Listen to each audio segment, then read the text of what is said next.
tout d'un coup, quelque chose m'appelle, un peu comme le chant des sirènes d'Ulysse. Je ne sais absolument pas ce que c'est, mais je crois que je suis malade. Je crois que j'ai de la fièvre, parce que j'ai chaud, j'ai froid. Et plus je m'approche, et plus je rentre dans la toile. Et à partir de ce jour, j'ai dit je veux ressentir à nouveau cette sensation physique, parce que c'est inouï, une sensation exceptionnelle qui ressemble à rien du tout.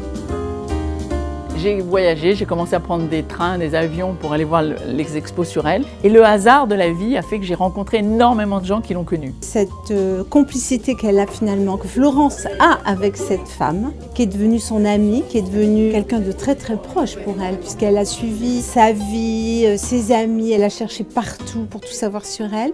Et c'est une vraie passion qu'elle raconte. On a l'impression qu'elle danse avec les tableaux. La manière dont elle parle des dialogues entre les couleurs de John Mitchell et la manière dont elle parle de la peinture, j'ai rarement lu quelque chose d'aussi vivant qui donne autant à voir le rapport d'une amoureuse de la peinture avec les tableaux.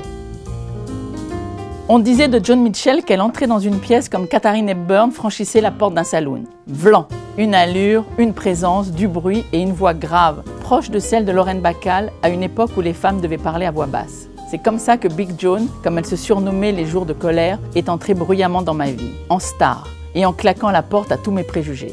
Aujourd'hui, 10 ans plus tard, je suis toujours sidérée de l'effet Mitchell répété inlassablement sur ma peau. Je frissonne encore. Depuis ce jour, je n'ai plus jamais quitté ni le peintre ni la femme, et elle non plus ne m'a pas quittée. J'ai découvert surtout à travers la passion de l'auteur pour cette femme, cette façon qu'elle a eue de nous la faire aimer, c'est-à-dire de faire partager sa passion, de nous entraîner à la découverte de cette femme, de ce monde, de ce milieu des peintres, de ce que c'est que peindre. Voilà encore une émotion quand j'en parle parce que c'était vraiment un formidable portrait humain, un formidable portrait de femme. J'ai trouvé que c'était merveilleux comme approche, raconter la vie d'une artiste immense, avec autant d'émotions, de sentiments et de sensualité. Voilà. Je m'approche et je rentre dans la toile à chaque fois.